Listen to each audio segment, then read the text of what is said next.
Hi, my name is Gerhard Schwantner, and welcome to Selling Power TV. Today we have the pleasure of meeting with Danielle Daly. She's the Vice President of Business Development at Rexy Media. Welcome, Danielle. Thank you. So give me an example of an online presentation that you have done recently and how that's totally different from what you do normally presenting face-to-face. You have to engage them more, and so I'll ask much more questions. I'll involve polling and chat much more frequently than you may ask questions in a face-to-face meeting. So you have more show of hands virtually. Yes. And what would be, besides doing a poll, another engagement tool?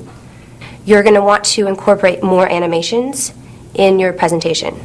So because you constantly need, as people are viewing the presentation online, something needs to change constantly. Otherwise, they're going to read it, process the information, and then they're one click away to reading their email or text messaging. So isn't this a little bit more complicated to build animations in a PowerPoint? There is a little bit more work involved, but it's worth it because, I mean, you don't get a second chance to make a first impression in the online world. Right. Yeah. How should people think about designing a PowerPoint for online use?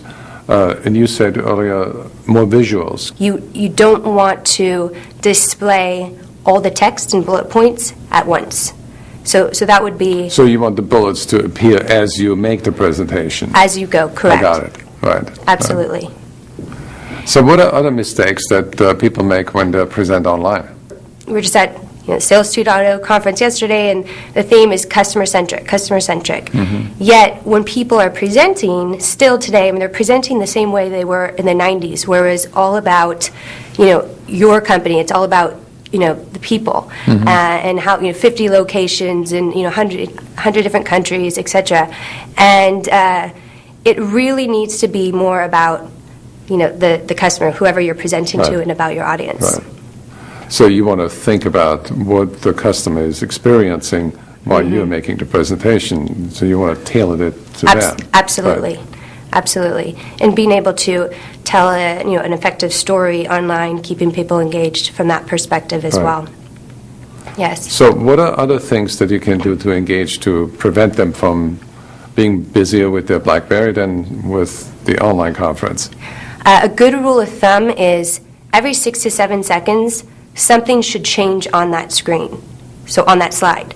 So often, we hear all these people complaining in the business world, that they're on a very boring webinar, that, it was very painful, it was dull, it was dry, and it's because they're not keeping the audience engaged. So a lot of times they keep questions available at the end, but if you just keep it very interactive the entire time by, as I mentioned, using that chat or using less bullet points, so as you talk to a specific point and always changing, bring that animation in, because that's constantly keeping the people engaged. We want to see things that are visually appealing and that are changing, and then you're going to keep people more engaged.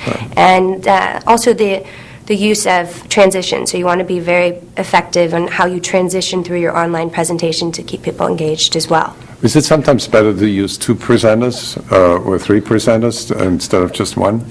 Absolutely. So I'm glad you brought that up.